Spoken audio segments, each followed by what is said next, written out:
Amerika berperang untuk menang, Vietnam berperang untuk hidup mereka. Nomor satu itu berdasarkan tolok ukur apa? Organisasi yang hebat itu mereka mengerti tapi dari kemajuan atau progres akan diri sendiri.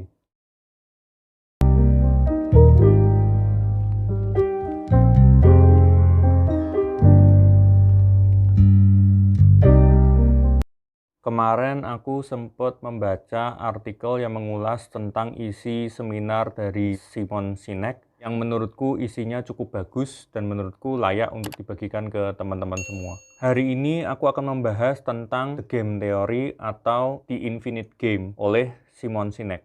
Di game teori ini terdapat dua jenis permainan. Yang pertama adalah permainan terbatas atau finite game. Yang kedua adalah permainan tidak terbatas atau the infinite game. Permainan terbatas atau finite game ini didefinisikan dan dimaknai di mana para pemainnya itu sudah dikenal, aturannya sudah jelas dan tetap, dan memiliki tujuan yang sudah disepakati bersama-sama. Dalam hal ini, contoh gampangnya adalah permainan basket. Di dalam basket, kita memiliki peraturan yang disepakati bersama-sama bahwa setelah 4 kuarter atau 48 menit, kita akan melihat pemenangnya dan game akan berakhir.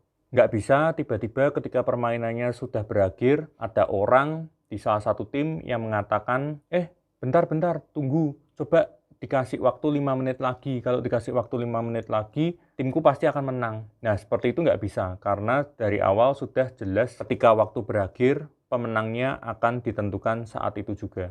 Kemudian yang kedua, ada yang namanya permainan tidak terbatas, atau the infinite game, di mana para pemainnya terdiri dari pemain yang sudah dikenal atau bahkan tidak dikenal, aturannya dapat berubah-ubah, dan tujuannya bukan untuk menang, tapi untuk terus tetap bertahan di dalam permainan atau mengabadikan permainan. Contoh konkret di sini adalah Perang Dingin. Perang Dingin nggak akan ada yang namanya yang kalah atau yang menang itu siapa. Yang ada, sampai suatu saat ada pihak yang mundur atau keluar karena lelah atau kehabisan sumber daya atau kehilangan keinginan atau kehendak untuk bermain lagi. Dan ya udah, mereka akan keluar dan digantikan oleh pemain yang lain. Ketika di sini teman-teman mencoba mengadu atau mempertemukan pemain dalam permainan terbatas versus pemain dalam permainan terbatas, itu tidak kenapa-napa. Aman karena para pemain itu sudah tahu kesepakatan dan konsekuensinya.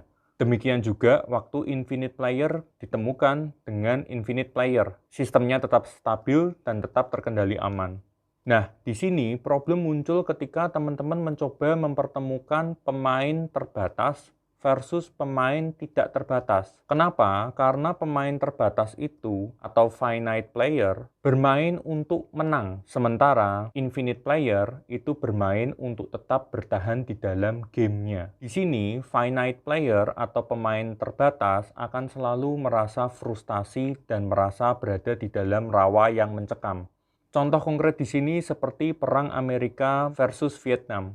Amerika berperang untuk menang, Vietnam berperang untuk hidup mereka, untuk tetap hidup. Sama juga seperti Uni Soviet di Afghanistan. Mereka berperang untuk ngalahin Mujahidin, sementara Mujahidin bertahan untuk perang selama yang diperlukan. Nah, sekarang kita coba masuk di dalam segmen bisnis. Anggaplah bisnis sebagai sebuah game. Game dari bisnis itu merupakan infinite game, tapi Simon Sinek di sini ngomong bahwa kalau dia merhatiin banyak perusahaan, mereka sebenarnya itu pada nggak tahu mereka berada pada game yang mana.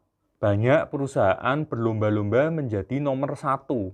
Ini dipertanyakan oleh Simon Sinek. Nomor satu itu berdasarkan tolok ukur apa? Apakah revenue, market share, apakah jumlah karyawan, atau apa? Menurut Simon, nggak masuk akal untuk mengalahkan sebuah kompetisi karena para pemainnya pun itu silih berganti. Dan sejauh dari apa yang Simon ketahui, sebuah perusahaan itu nggak pernah dibawa turun atas kompetitor yang mereka tahu, tapi mereka selalu dibawa turun oleh kompetitor yang mereka tidak pernah kenali.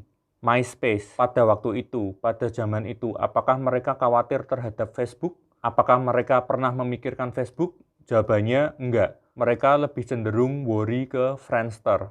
Simon menambahkan, kamu nggak bisa membuat sebuah keputusan strategis dari hasil kamu mempelajari kompetisimu. Tapi yang ada kamu hanya bisa membuat tactical decision atau keputusan-keputusan teknis jangka pendek dari hasil kamu mempelajari kompetisimu. Nah, tapi balik lagi, banyak banget perusahaan yang dilihat Simon itu memposisikan diri mereka di game yang salah. Maka dari itu, dari mereka banyak yang frustasi. Organisasi yang hebat itu, mereka mengerti mereka bermain untuk tetap tinggal atau bertahan di dalam permainan. Di sini Simon ngomong, kemampuanmu untuk mengerti kamu sedang berada di dalam game yang mana, itu sangat mempengaruhi akan keputusan-keputusan yang kamu buat dan caramu melihat dunia. Terus Simon coba kasih contoh true story, bahwa dia pernah ada acara edukasi ke tempatnya Apple dan Microsoft. Simon ngomong, di Microsoft itu 70% senior eksekutifnya menghabiskan 70% waktu presentasinya untuk berpikir dan menjabarkan bagaimana mengalahkan Apple. Sebaliknya, kata Simon, di Apple 100% senior eksekutifnya menghabiskan 100% waktu presentasinya ngomongin gimana caranya membantu guru mengajar dan membantu murid-murid belajar. Ini jelas, Microsoft bermain di dalam finite game, sementara Apple bermain di dalam infinite games. Nah, di akhir acara sama Microsoft, Simon itu dikasih new Zoom. Nah, beberapa waktu setelahnya, Simon kan ada acara sama Apple itu. Nah, ceritanya Simon itu lagi duduk-duduk sama senior eksekutifnya dari Apple. Terus Simon ngomong, kamu tahu nggak, kemarin waktu aku ke Microsoft, aku dikasih new Zoom sama mereka. Dan harus diakui bahwa kepunyaan mereka ini jauh lebih bagus daripada iPod Touch milik kalian. Dan eksekutifnya itu cuma jawab apa? Oh iya bener, aku nggak meragukan itu sama sekali. Dan percakapan pun selesai. Di sini Simon itu coba ngejelasin bahwa infinite player itu tahu ketika mereka lagi berada di puncak, ketika mereka berada di bawah, terkadang tertinggal di belakang, kadang-kadang produknya bisa lebih baik, di satu waktu produknya lebih jelek. Itu biasa aja gitu. Goalnya itu bukan jadi yang terbaik dalam kompetisi, atau bahkan mengalahkan kompetitormu setiap harinya. Tapi goalnya adalah gimana caranya mereka berkompetisi dengan diri mereka sendiri, menjadikan perusahaan mereka itu better version atau versi yang lebih baik dibandingkan perusahaan mereka di waktu yang lalu. Gimana caranya menghasilkan produk atau jasa yang lebih baik dibandingkan waktu yang lalu.